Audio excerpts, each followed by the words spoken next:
Hi, Rush Recap here. Today, I'm going to explain an action western movie starring the great Nicolas Cage called Prisoners of the Ghostland. This film uniquely combines elements of post-apocalyptic fiction, samurai culture, and classic westerns, delivering a one-of-a-kind cinematic experience. Let's dive into this thrilling narrative. The movie opens at Blue Floor National Bank, a bustling place filled with customers going about their day. In the center of the bank, a child stands innocently in front of a gumball machine, fixated on the colorful candies inside. Suddenly, the peaceful atmosphere is shattered as two robbers, Hiro and his partner Psycho, burst into the bank. The tension is palpable as they brandish their weapons, creating an immediate sense of chaos and fear among the bank's patrons. Hiro steps forward with an air of authority, his eyes cold and determined. He points his gun at the cashier, demanding money. The cashier, terrified, complies quickly, her hands shaking as she hands over the cash. Amidst the chaos, the child at the gumball machine remains unfazed. The little boy casually offers a piece of candy to Sako, who responds by pointing his gun at the child.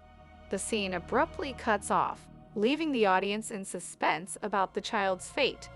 The story then shifts to Samurai Town, a surreal blend of modern-day and pre-modern Japanese society with elements of the old American West.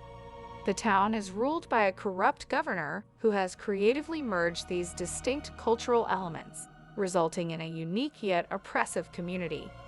Geisha-like women dressed in traditional Japanese clothing walk alongside samurais and Western cowboys, each group going about their daily routines.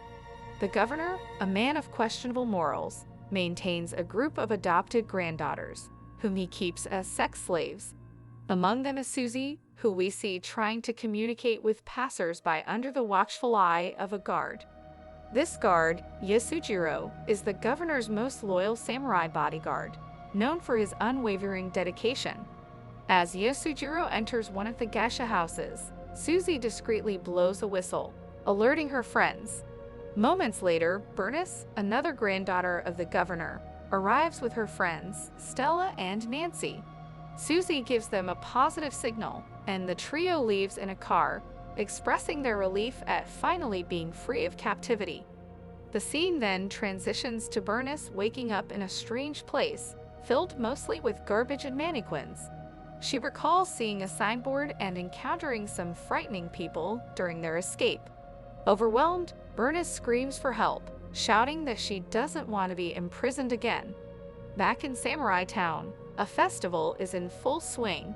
Children play happily, oblivious to the darker undercurrents of their society. The camera pans to Hiro, who is tied up and guarded, drawing the curious attention of the festival goers. Shortly after, the governor arrives, accompanied by his loyal bodyguards and several women dressed as geishas. Hiro is untied and presented before the governor, who commends his bravery, referencing the earlier bank robbery where several innocent parents and children were killed. The governor then frees Hiro, giving him a bodysuit equipped with explosive charges, and orders him to retrieve his runaway granddaughter Bernice. As Hiro dons the suit, the governor explains his mission. He must travel to a wasteland settlement inhabited by a group known as the Ghosts. Outside Samurai Town lies the Ghostland, a desolate area populated by half-crazed outcasts and victims of the irradiated environment. The governor shows Hiro a photo of Bernice and instructs him to zip a suitcase. When Hiro complies, a device in the suit activates, revealing that it contains several explosives that will detonate if he mistreats Bernice, tampers with the suit, or fails to rescue her within 5 days. Some of the explosives are strapped to his groin, but if he successfully brings her back, the governor will deactivate the bomb. Left with no choices, Hiro agrees to the mission and sets off towards a highway leading to the Ghostland. Hiro soon sees the signboard that Bernice and her friends had seen earlier. As he continues his journey, a mysterious bus appears, driven by a man with a severely burnt face. The bus is filled with mutants dressed in tattered prison uniforms. The driver blinds Hiro with a flash of light, causing him to crash into a rock. The impact injures Hiro's arm, and he eventually falls unconscious. In a dreamlike state, Hiro recalls attending a festival in Samurai Town, where he sees the child from the gumball machine and people wearing strange masks. When Hiro awakens, he finds himself in the Ghostland, captured by a group known as the Ratsmen who clean up the area. They tie him up and drag him away forcibly. After a while, Hiro sees an injured girl who has also been captured and asks if she is Bernice. She firmly replies no and reveals that Bernice is her friend. They then arrive at a cult-like territory surrounded by ruins, garbage, and a tall clock tower. The inhabitants, dressed in bizarre outfits and props, eagerly await the arrival of the two strangers.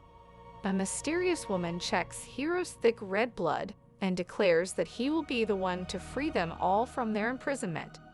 The inhabitants believe that Hiro is the chosen one because of his unique blood. After Hiro frees himself, everyone gathers around him.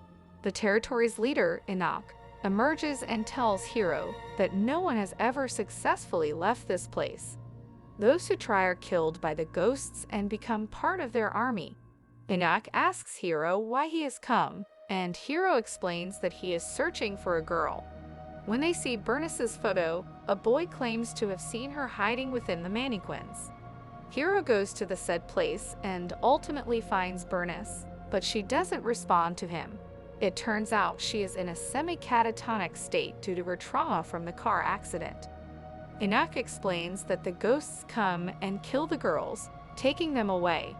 Therefore, they have been hiding the girls inside the mannequins. Hiro is unfazed by the revelation, as he only cares about completing his mission. He shows Bernice a picture of her grandfather, ultimately convincing her to come with him. In the next scene, Hiro refuels his car and leaves the Ghostland. He removes the mannequin layers from Bernice's face and asks her to deactivate his suit. It turns out the governor has engineered the bodysuit in such a way that it can be deactivated by Bernice's voice. Unfortunately, she cannot respond because she's still in trauma. At this moment, Hiro inadvertently activates one of the suit's explosives, resulting in the loss of a testicle and causing him to pass out. During a vivid nightmare, Hiro finds himself back on the day when he and his companion attempted the bank robbery. The scene continues where Psycho has pointed his gun at the Candy Kid. Hiro tries to save the little boy, but Psycho ends up opening fire, resulting in the bullet hitting the gumball machine. Hiro desperately tries to calm his friend down, but Psycho kills a guard and the Candy Kid. Soon, a fight breaks out between the two friends, and they crash through a glass window. The cops arrive and start shooting indiscriminately at Psycho, but they end up killing a woman, leaving behind her little daughter. Just then, a man approaches the girl and ruffles her hair with care. Back in the present, Hiro realizes that Bernice is the same young girl whose mother was killed in the crossfire. It turns out the governor was the one who had adopted her. Hiro apologizes to Bernice for the loss and promises to free her from the Ghostland. Suddenly, smoke begins to rise and ghosts emerge from it. These mutant men, resembling zombies, attack Hiro. During the chaos, another explosive on his arm detonates, rendering him unconscious. The sound of the detonation causes the attackers to quickly disappear into thin air.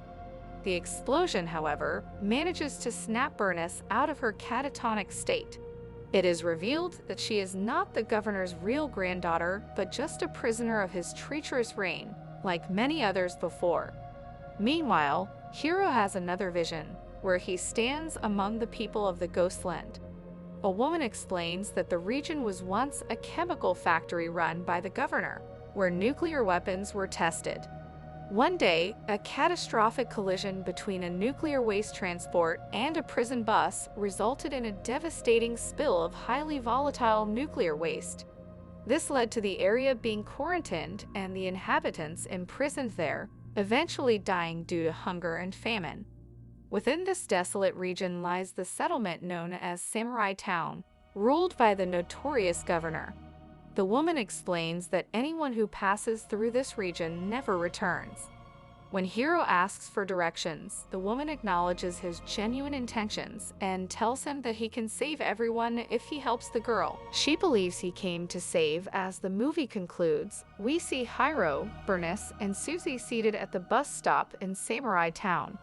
The townspeople, now free from the governor's oppressive rule, have resumed their daily routines with a newfound sense of hope and purpose.